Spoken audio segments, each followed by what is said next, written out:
Am I the a-hole for what I said to my sister after she insinuated I should sell a car and give her money? I am 48 years old, married but child-free by choice.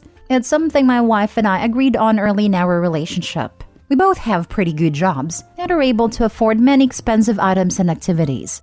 I attribute this to our jobs, obviously, but also the fact that we are child-free and live in a one-bedroom apartment. I own a manufacturing plant that was given to me from my father. On that property, I store 4 classic cars that I have bought/restored. I have always been a car guy, and I plan to buy another car in the next year too. I have one sister who is younger than me and never made the best decisions in life. She has a boyfriend who she lives with after getting divorced twice. She's also in her late 40s, and she has 2 kids who already seem smarter than their mom. She makes an okay living, but she's the breadwinner while her boyfriend that she lives with spends most of his time stoned and playing Xbox. He's always looking for a new job or blaming the capitalist system for him not having a job. Her daughter 10 is a very good singer. I don't have an ear for talent, but to me she's very good. My sister has wanted to enroll her in lessons with a private coach but cannot afford it. Sister has asked me to help her out since she is embarrassed to ask our parents and she also does not speak to the father of her daughter. I declined politely until she made a comment about my money and cars. Just another must-be-nice comment that I'm all too sick of hearing. Now, here is where I made my a-hole comment. I said, maybe if your boyfriend can put down the dope for all of 10 minutes, he can help you out. And I have 5 cars, I'll buy another 5 before I give you a dime. I said her daughter isn't my responsibility. She's got a mother and a father. If they can't figure it out, it doesn't fall on my shoulders. My sister called my wife and told her how mean I was to her. My wife now wants us to give the money, but I don't want to. Sure, we can afford it, but I'm not in my sister's welfare. Last bit, I'm sure some of you will make a comment about how I refer to her daughter, not my niece. Well, they live in another state and have for the entirety of her life. I don't see my sister nor her kids much at all, so I don't really know her kids too well. I send them birthday and Christmas gifts, but I'm not close with them. Edit, this is coming up a lot in comments. My sister could have had a stake in the business, but she didn't want to work there. I worked for my dad all my life and learned a business, but she never did. She knew she wouldn't be getting anything with it, and she was okay with that. I also have given financial support to her before. Now for the top comments. Some people here are missing this piece. I declined politely until she made a comment about my money and cars. Just another must-be-nice comment I'm all too sick of hearing. Bolded is my emphasis. So it's been years of making snide and passive-aggressive comments by the sister. The sister that is too ashamed, or too chicken, or just maybe, has depleted the parents' money train because of her constant begging. Maybe she's made too many snippy comments to the parents too, and they've finally had enough. Now, if she'd been nicer all these years, Opie probably wouldn't hesitate to help out.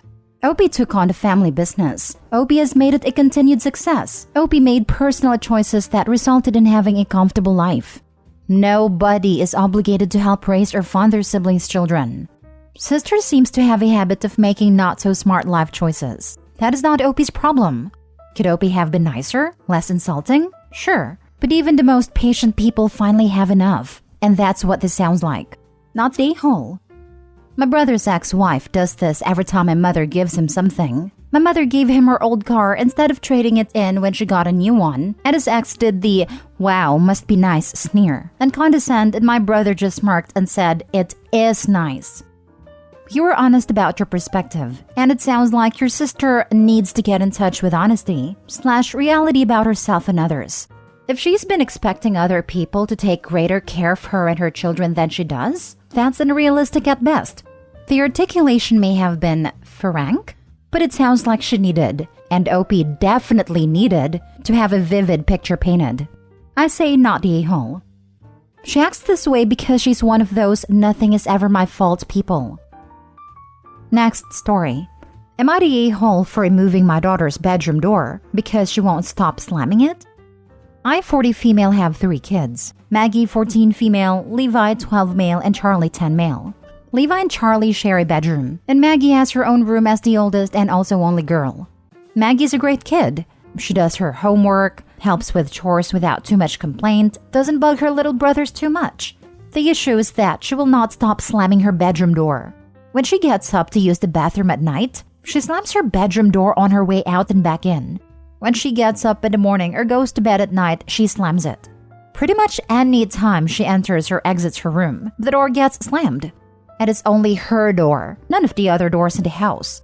It shakes the walls and frequently wakes up everyone else in the house.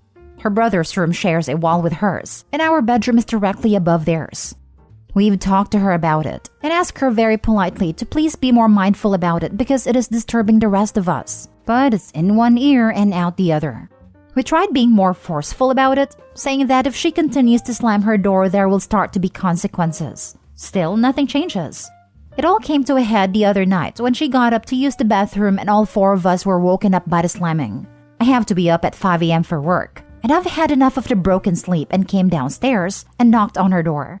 She opened it and said, "What?" With such attitude it took a lot of self-control not to start yelling. I told her as calmly as I could that if she slammed that door one more time, she was going to come home and find it gone. She proceeded to yell at me to leave her alone, and then slammed it 5 times as hard as she could. Well, the next day, Friday, she went to school and my husband and I both had a day off, so we took the door off the frame and installed a curtain rod with a nice heavy curtain over the door instead. She came home and freaked the heck out.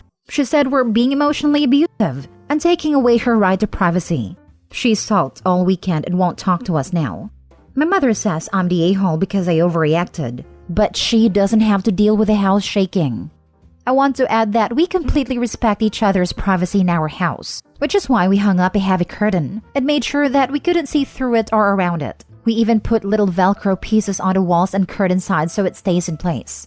She still has her physical privacy, which she is absolutely entitled to, but can't slam a piece of fabric. We also have never and still don't just go into her room unannounced and still knock on the wall to ask permission to enter. We've told her we'll happily put her door back on once she agrees to respect the no slamming rule. So am I the a-hole? Added to add. 1. The curtain is an industrial type that blocks sound and light.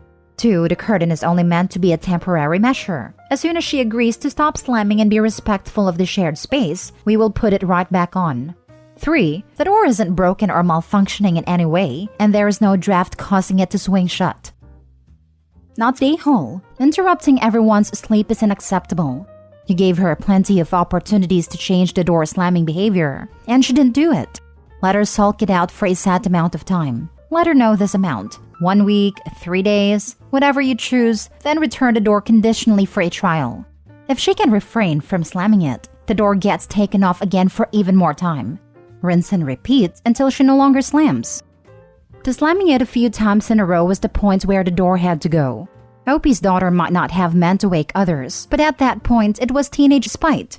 My nephew lost his door for slamming it, and when he got it back, he requested padding to help cushion the door.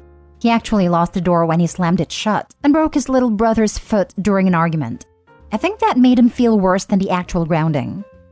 My mother would have tanned my hide if I ever slammed a door spitefully, let alone waking up the whole household in the middle of the night. Different times, I know, but kids these days. Not the a-hole. That's what I call checkmate. You're teaching your kid a valuable lesson, that actions have consequences. And she's even able to reverse this decision if she agrees to not slam, which for some reason she won't agree to it. P.S. The curtain was a great touch. I think she'll agree once she's done sulking. She's digging her heels right now because she's a 14-year-old carbon copy of me. Once it goes back on though, I won't even mention the situation again, as long as the slamming doesn't start up again.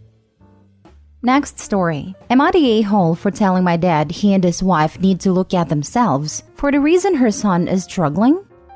My dad has me, 16 male, and my brother, 11 male, and our mom died 8 years ago. Dad met Chantal 6 years ago, and they got married 2 years ago. Her son is 10, and my brother and I have known Chantal and her son for almost 4 years now. Chantal's son, Kyle, is an only child, has no dad, no extended family, so he latched onto me fiercely when we met. It was frustrating how he'd insert himself into stuff with my brother. He'd invite himself along, he would try to touch me and hold on to me, and my dad and Chantal told me to allow it and hug him when I'd tell them it made me uncomfortable and annoyed me. Eventually, I started to stop him and tell him not to touch me and not to cling to me. Dad and Chantal realized the three of us hadn't bonded the way they wanted us to. for Kyle. So they insisted on leaving me with both him and my brother and having me babysit them while they left the house. This was during the day and night. Dad would also set up times where I had to take them to the park. So I should bring up my brother and I are close, like super close.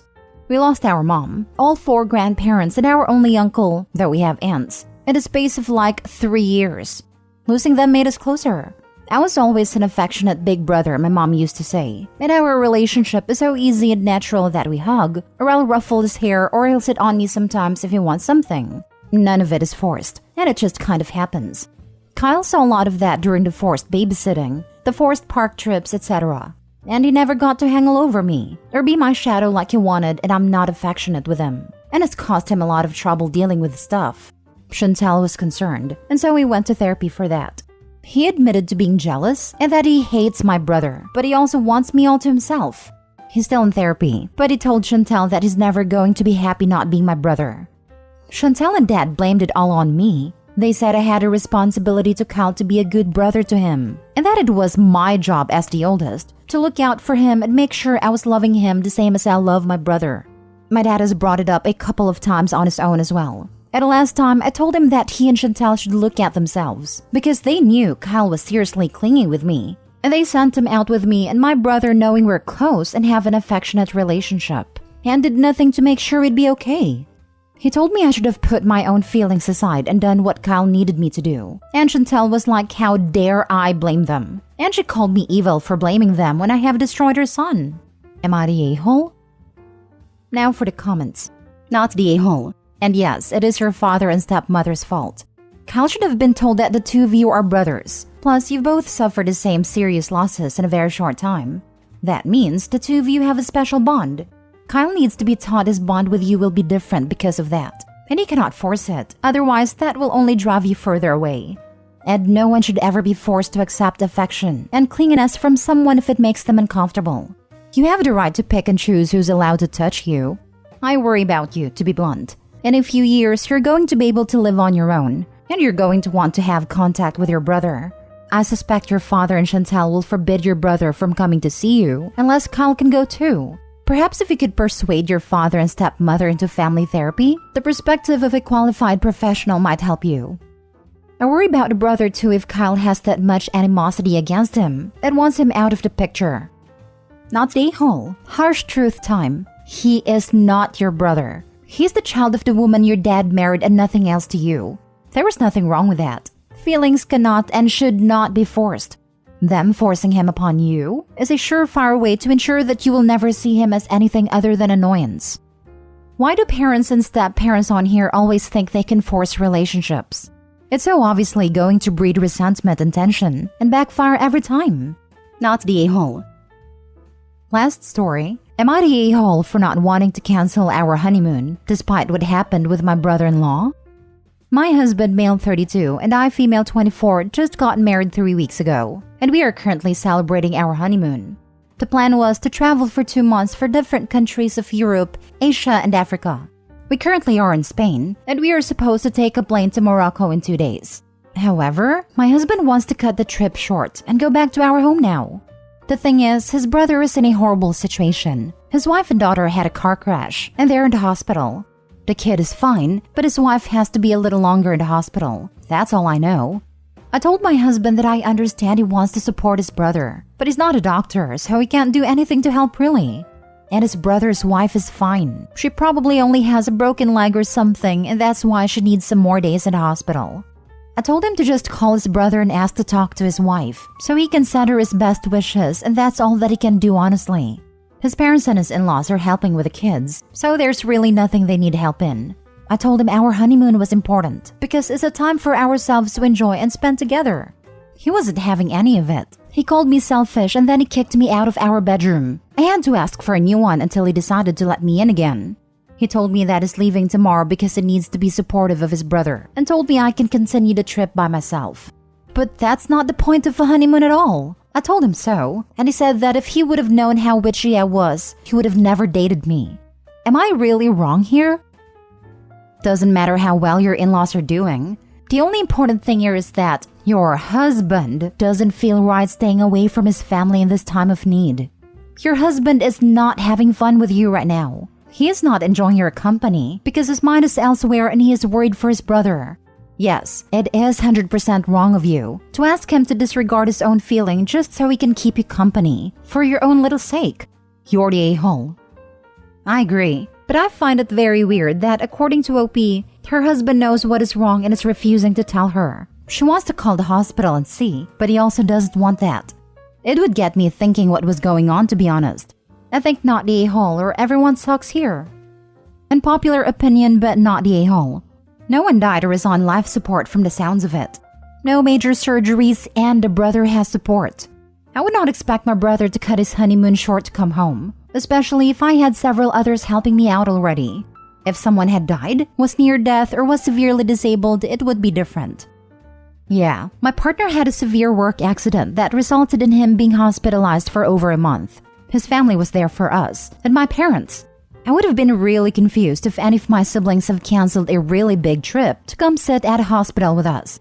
A phone call and checking in to see how things were going was fine, not the a-hole. Yes, maybe I'm biased because I'm not close to my family at all, but sounds like they're coping and have a solid support network. It sucks it happened, and it sounds traumatic, but FaceTime is a thing. Also, on the flip side, if I was in a wreck and ended up needing to spend a week or two in the hospital, I would not want my sibling or anyone to cancel their honeymoon/holiday to come see me if it's been established a death is not imminent. Not the a-hole.